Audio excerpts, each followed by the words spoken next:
Hey, does anyone remember this? Trump, Putin, Russian collusion. Trump, Russian sort of collusion. Trump, Russian, possible collusion. Trump, Russian metal collusion. Trump, Russia, possible collusion. Trump, Russian, potentially collusion. Trump, Russia, possible collusion. Trump, Russian, possible collusion. Trump, Russian, collusion. Putin and the Kremlin and be in collusion with Putin and the Kremlin. Very worried. In collusion, this president in collusion with Putin and the Kremlin and be in collusion. This president in collusion with Putin and the Kremlin. Very worried. In collusion.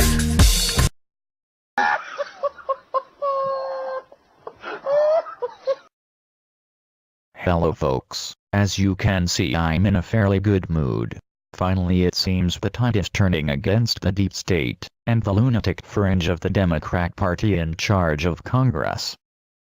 But now I fear I'll have to get used to the new Democrat song. Obstruction. Obstruction case, obstruction. No collusion. Obstruction. The obstruction of justice. Believe the president has obstructed justice. Well, there have been obstructions of justice. Obstruction of justice. Of looking at obstructions of justice. Obstruction of justice. To me, in reading about the obstruction of justice. Obstruction of justice. And perhaps even charged with obstruction of justice.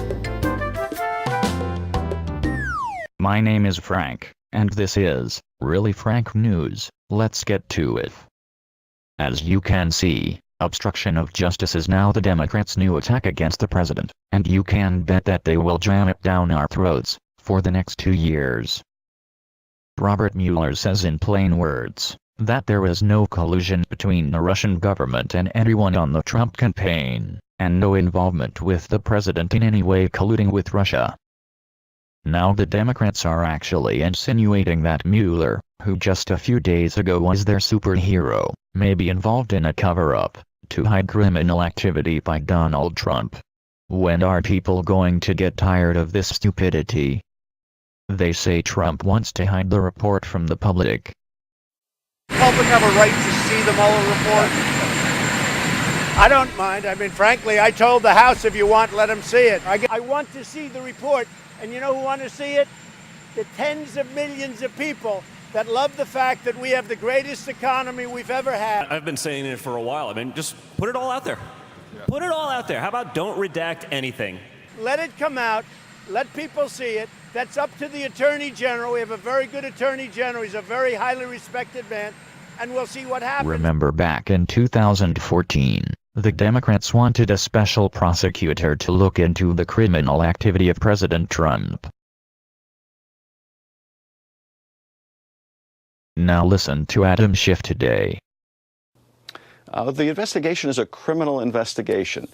Congress's responsibility is very different, and that is, it's our responsibility to tell the American people these are the facts, this is what your president has done.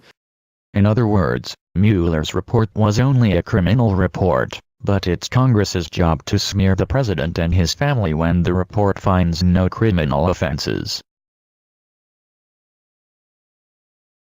I too say, release the full unredacted report. Let's see how many people were threatened to lie, like Jerome Corsi, for instance.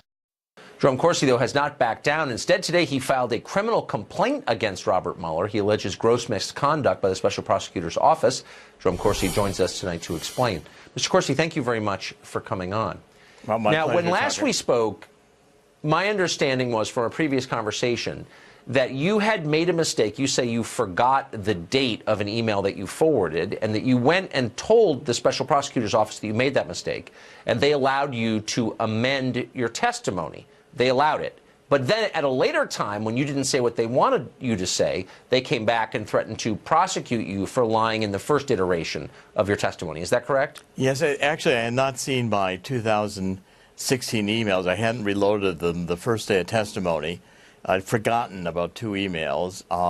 When I finally loaded the time machine, I realized these emails were there. The special prosecutor allowed me to amend the testimony about 10 days later, and then in the one count they wanted to plead guilty to, they wanted to charge me with knowingly and willfully giving false information on the original day's mistake, not taking into account that they had allowed me, the special prosecutor, to amend the testimony, which I thought was completely fraudulent. Well, it's certainly odd, and most lawyers we've spoken to have never heard of something like that. What was the point? Why were they pressing you on that? Why do you think they're threatening you with perjury? Well, from day one, I mean, they blew up. They said they're going to have enough to throw me in prison because I forgot these emails. And I'm convinced it was all a strategy. I mean, I went in to cooperate. I gave my computers, I gave my time machine, handed over voluntarily my emails, my Twitter account, etc., everything they wanted.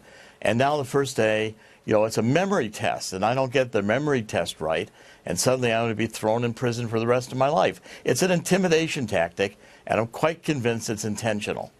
Gee, yet think. I heard that Mueller will be leaving the country for a while now the report is done. I wonder if it's to a country with a no extradition policy. He may need that if the full and redacted report is made public. So please, Mr. Barr, release the full report. Don't worry about sources and methods. We know what those are already: intimidation and threats.